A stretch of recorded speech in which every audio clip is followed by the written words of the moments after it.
അലൈക്കും വറഹ്മത്തുള്ളാഹി വബറകാതുഹു. പ്രിയപ്പെട്ട മുഅ്മിനീങ്ങളെ മുഅ്മിനാത്തുകളെ, ജലശുചീകരണത്തിൻ്റെ ഭാഗമായിട്ട് ഇന്ന് ഒട്ടുമിക്ക വീടുകളിലും പല സ്ഥലങ്ങളിലും കണ്ടുവരുന്ന ഒരു പ്രവണതയാണ് നമ്മൾ പൊട്ടാസ്യം ഉപയോഗിക്കുക അഥവാ ബ്ലീച്ചിങ് പൗഡർ ഉപയോഗിക്കുക എന്ന് പറയുന്നത്. അത് ആ ഒരു ബ്ലീച്ചിങ് പൗഡർ ഉപയോഗിക്കുന്നതിന് കൊണ്ട് വെള്ളത്തിന് ചെറിയ തോതിൽ ഒക്കെ മാറ്റങ്ങൾ വരുന്നുണ്ട്. അങ്ങനെയുള്ള മാറ്റങ്ങൾ വരുന്നത് കൊണ്ട് വുളൂ ചെയ്യാൻ, ഈ വെള്ളം ഉപയോഗിച്ച് വുളൂ ചെയ്യാൻ പറ്റുമോ എന്നുള്ള സംശയം നിലനിൽക്കുന്നതുകൊണ്ട് ആണ് ഇങ്ങനെ ഒരു വീഡിയോ ചെയ്യുന്നത്. അപ്പോൾ ഇതിൻ്റെ മസല എടുത്ത് നോക്കുകയാണെങ്കിൽ, ജലശുചീകരണത്തിന് വേണ്ടി നമ്മൾ ശുദ്ധിയുള്ള ഒരു വസ്തുവാണ് നമ്മൾ ചേർത്ത് വെള്ളത്തെ ശുചീകരിക്കാൻ വേണ്ടിയാണ്.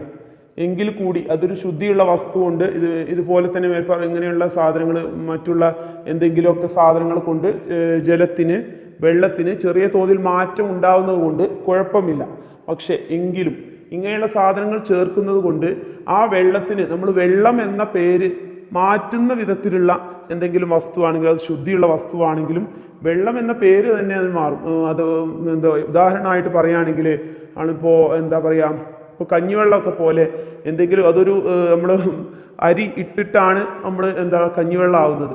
അതൊരു ശുദ്ധിയുള്ള വസ്തു ഇട്ടത് കൊണ്ടാണ് അതിന് ചെറിയ തോതിൽ മാറ്റം വരുന്നത് കൊണ്ടാണ് ഇങ്ങനെയുള്ള കഞ്ഞിവെള്ളം എന്ന പേര് വരുന്നത്. കുടിക്കാൻ പറ്റും, ശുദ്ധിയുള്ളതാണ്. പക്ഷേ എങ്കിലും അതുകൊണ്ട് വുളൂ ചെയ്യാൻ പറ്റുമോ? ഇല്ല. അപ്പോൾ അതുപോലെ നമ്മുടെ വെള്ളത്തിന് ബ്ലീച്ചിങ് പൗഡർ ചേർക്കുന്നത് കൊണ്ട് വെള്ളം എന്ന പേര് മാറുന്നില്ല, അത് വെള്ളം തന്നെയാണ്. നമ്മൾ വെള്ളം കൊണ്ട് ഉപയോഗിക്കുന്ന എല്ലാ കാര്യങ്ങളും അതുകൊണ്ട് ചെയ്തു പോകുന്നുണ്ട്. അതുകൊണ്ട് തന്നെ ഇത് ചെറിയ തോതിൽ മാറ്റം വരുന്നുണ്ട് ഇതിട്ടിട്ട് എങ്കിലും അതുകൊണ്ട് വുളൂ ചെയ്യാൻ കുഴപ്പമില്ല എന്നുള്ളതാണ് ഇതിൽ നിന്നും നമുക്ക് പഠിക്കേണ്ട ഒരു കാര്യം.